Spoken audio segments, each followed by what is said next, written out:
Hi,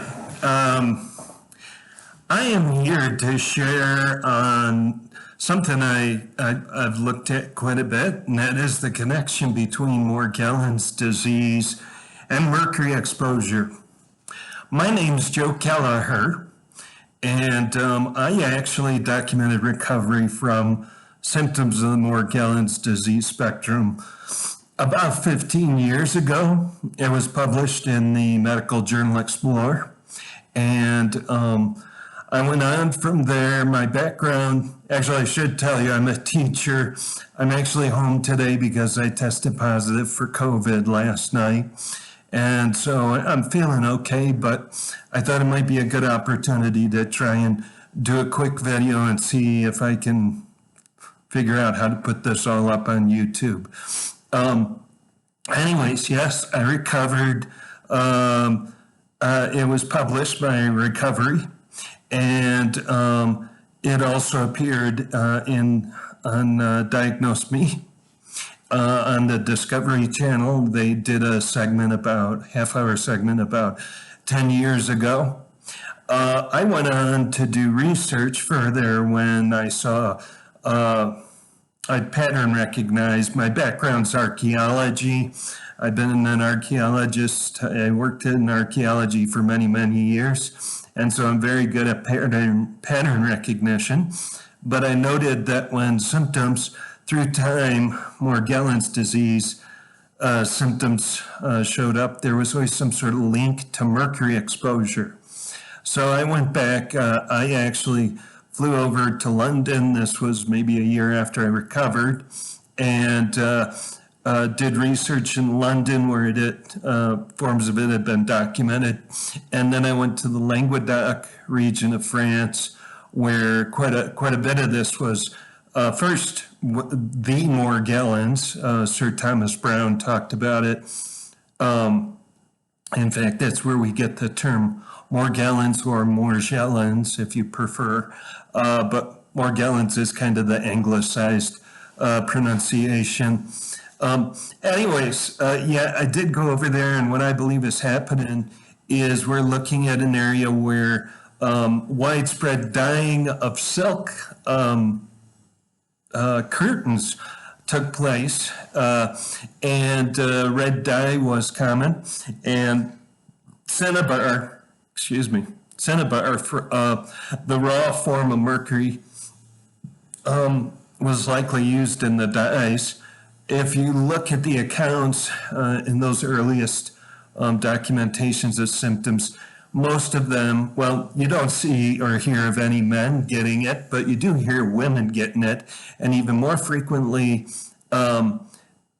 infants. It's a disease or considered a condition of infants. And why that would be, why do I think that is? I think what you're seeing there is sexual division of labor. Women are working on the dyeing of fabrics, and it's the poorer women. And that's also mentioned in those early documentations that it's lower class, poverty-stricken people who are getting it. And so there's a socioeconomic pattern going on. There's also sexual division of labor. So these women who may have been dyeing the curtains would absorb it either through their hands or their feet or whatever, however they're mixing the dyes. And if they're pregnant, the EPA had put out a statement that mercury carries from a mother who's got mercury at 10 times the rate to the fetus. So if you can imagine a mother being slightly mercury toxic, the infant could be extremely mercury toxic. And so anyways, the symptoms that we tend to really kind of like the media and all really focus in on are the crawling sensations, the lesions, and fibers. Let me get to that in a minute, what I think's going on there. And I'll be honest, I'm not a medical professional. And in fact, because I thought about it before I started, let me read a disclaimer from the book I recently published, The Morgellons Pyramid. So this book or this presentation is not intended as a substitute for medical advice of physicians. The reader or listener should consult a physician in matters related to his or her health, and particularly with respect to any symptoms that may require diagnosis and or medical attention. Okay, I guess that's a formality I need to do. I thought about it and I thought I better do it. Anyway, so I do see a link. I see in the Languedoc region, as I mentioned, it's very widespread. It may be the largest documentation of mercury poisoning, I believe. But of course, there needs to be further investigation.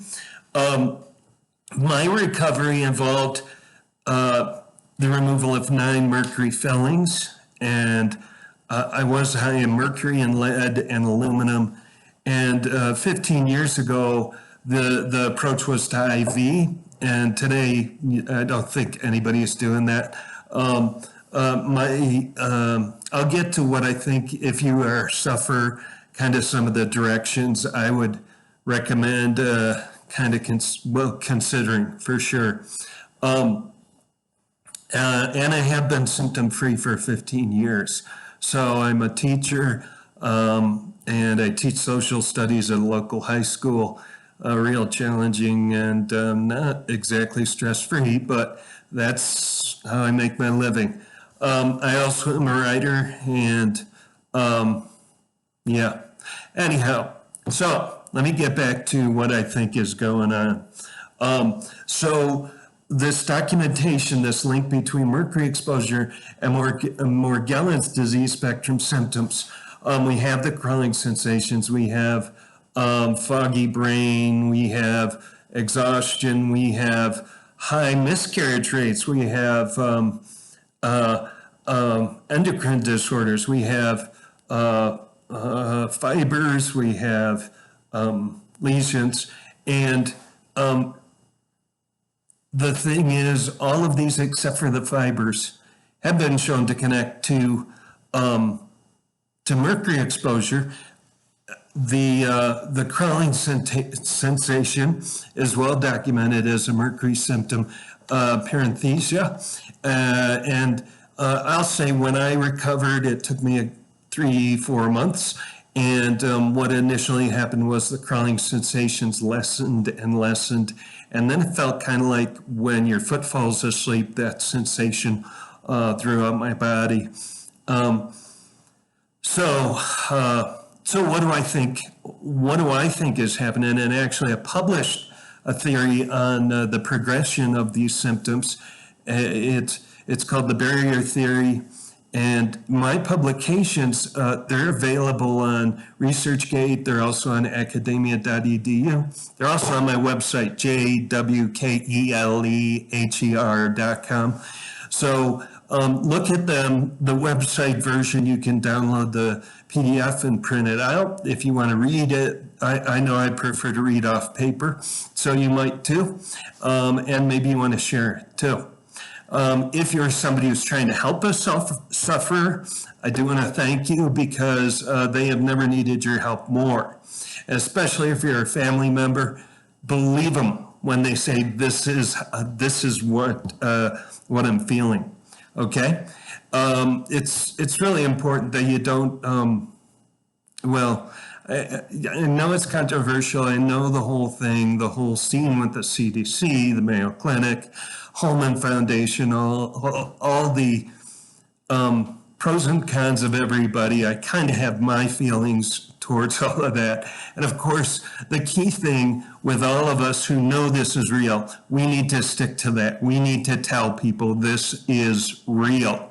And it is significant, and it is so horrific and overwhelming, and it's something that is not to be laughed at or made light of. People are sick and people are dying.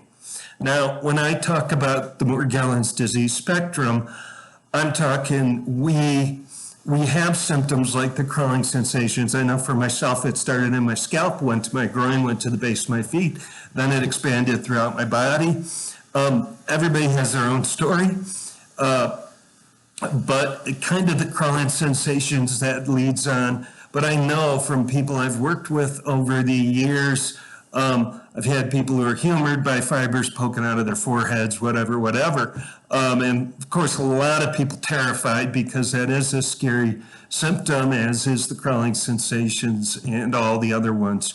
But I also had individuals who were basically bedridden, and I really couldn't do much but tell them, this is what I think's going on, and wish you the best. Anyways, I do talk about how I've talked through the years. I used to have a blog, Morgellons Joe. It's still out there. You're welcome to look at it. There's a lot of information, and I did that for some years, and I had a lot of people communicating with me back then. And then I got really tired of doing all of it because I've got to make a living, I've got my own life, and I wanted to do other things, which I know people understand. Okay, so what are the crawling sensations? Paresthesia, I do believe that. I believe what we're looking at is mercury as a neurotoxin. It's getting to the peripheral nerves. What's happening is if we have a nerve like this, what we know, mercury, I know for myself when I had the symptoms, if I was going from the heat of the Arizona sun, 115 degrees into an AC room, I would feel the crawling sensations. Likewise, when the sun was going down, I would get that crawling sensation. I think it's expansion and contrasting of mercury. And so the thing is about mercury, you need to know the species. Is it organic or inorganic? That makes a big difference. If it's organic, it can move beyond the blood-brain barrier and it can get to your nerve system. And that's what I think is happening. So it gets there and it expands and contrasts to the point where it pops the end of a nerve. And nerve endings, peripheral nerves, the way they recover, they heal, is they create keratin.